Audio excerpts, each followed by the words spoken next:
So we're going to pick up where we left off in class. We had gone through case 1 and case 2. Recall the original data. We had 10,000 shares outstanding, par value is $1. So when we get to the various accounts, there's $10,000 of common stock. We sold it above par by $240,000. There was retained earnings of $45,500, and when I add up those three accounts, we get $295,500. Then we had a small stock dividend where we issued an additional 1,000 shares, which brought up the common stock account to $11,000. And when we issued that, additional paid-in capital went up, but retained earnings went down. And again, we went over all of this in class where total stockholders' equity did not change. That's because the two paid-in capital accounts, right, these two went up, whereas retained earnings went down. And then the second case, again, we assumed that case 1 did not happen. If this had not happened, and instead we had issued an additional 10,000 shares, 100% stock dividend, then we would have 20,000 shares at $1 par for $20,000. Nothing would have happened to the additional paid-in capital. So we have a change in the common stock account. So paid-in capital total went up because the common stock account went up.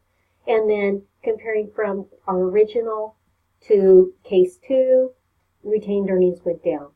So what we can see is that when we have a stock dividend, total stockholders' equity does not change. It's merely taking numbers out of retained earnings and putting it into these paid-in capital accounts. Then the third scenario is a stock split. So a stock split means that for every 1 share of stock, we'll issue 2. So if there were, recall, originally there are 10,000 shares. So we're going to double that. So we're going to, when this is finished, we're going to have 20,000 shares. However, it's not a dividend. We're not issuing additional shares. So what's going to happen is we want the common stock account to stay at $10,000 because we're going to see there's actually not going to be a journal entry for stock split. What will happen is, again, going back to the original numbers, the common stock account, the balance will stay the same. So if we have 20,000 shares, in order to have total par value of $10,000, then par value for each will be 50 cents. So what happens is we double the shares and we split the par value. So instead of $1, now par value will be 50 cents. And so 20,000 shares times 50 cents will be 10,000 total par value. And par value, again, recall, is what goes into the common stock account. So if there's a stock split, nothing changes. The common stock account stays at $10,000. The additional paid-in capital stays at $240,000. Retained earnings stays at $45,500. Again, we assume no treasury stock. And so total stockholders' equity also does not change. And so we see no difference. So total stays the same, that the details of each account stay the same with the stock split. And we had briefly talked in class about, well, why especially the 100% stock dividend and the stock split. In both cases, we double the number of shares in the market. Why would we want to do that? If we flood the market with shares of stock, that will drop the market price per share. So each share of stock will go down. So per share for each share of stock will go down. And that just makes it, we want that to happen so that our stock is more affordable, so that more people can buy our shares of stock. Because if we do well, the company's doing well, the price of the stock will keep going up, up, up, and up, and it can get to a point where most people can't afford it. If you have a $100,000 share of stock, not everybody can do that. But a $100 share of stock, there's a lot more people that can buy that. Okay, and the last topic I want to go over is preferred stock. Please read your textbook to read about all the preferences of preferred stock. Keep in mind, preferred stock does not have voting rights, so that puts it at a disadvantage, right? It doesn't, theoretically it's ownership, but they don't get to vote on anything, so kind of have to wonder how much, what kind of ownership rights are there. But at the same time, the advantage of preferred stock from an investor point of view is that we have certain preferences over common stock. And we'll look at some of that here. So again, the preferred stock. So let's see, if we issue 10,000 shares at $19. So, cash is going to come in, 10,000 shares, and we're going to get $19 a share. So that's $190,000. And then, just like with common, we create a separate account for a preferred stock, and we only put par value in there. So 10,000 shares at $10 par, we're going to put $100,000 in that account. Now, we sold it for $9 above par, so that excess will go into the additional paid-in capital for preferred stock. So the additional paid-in capital for preferred stock, that additional $90,000.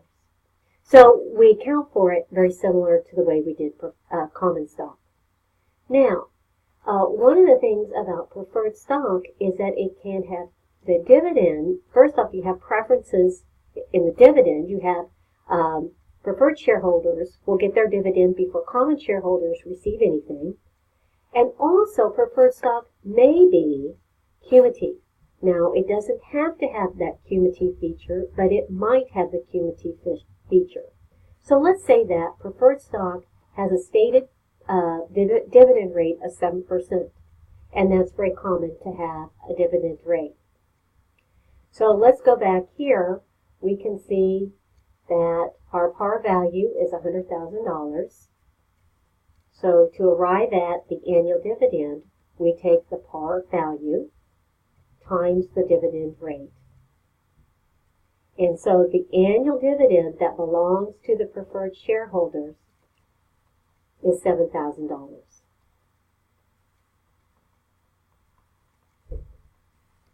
Okay, so that tells us that the preferred shareholders will get their entire $7,000 dividend each year before common receive anything.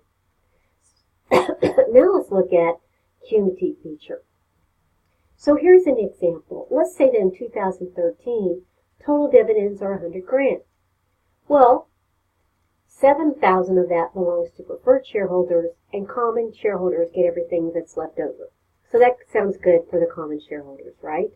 But let's drop that down to a $5,000 dividend for the total, $5,000 total dividend. Well, what happens then is, preferred will get all of it, and nothing will accrue to the common shareholders. And then we're going to track for the preferred shareholders, they didn't get all of their $7,000. So there's going to be a thing called dividends in arrears. Dividends in arrears. Sorry, let me write that again. So here we go, dividends in arrears. And so let's kind of track that. So that means for the preferred shareholders, we actually are shorted them $2,000 of their dividend. And that will accumulate over time before the common shareholders receive anything. Let me show you. Let's say in 2015, there's a $10,000 dividend. Well, what will happen is the preferred shareholders will first get their $2,000 dividend in arrears from 2014, and then they'll get their current dividend, right, their 2015 $7,000 dividend. So they're going to get $9,000.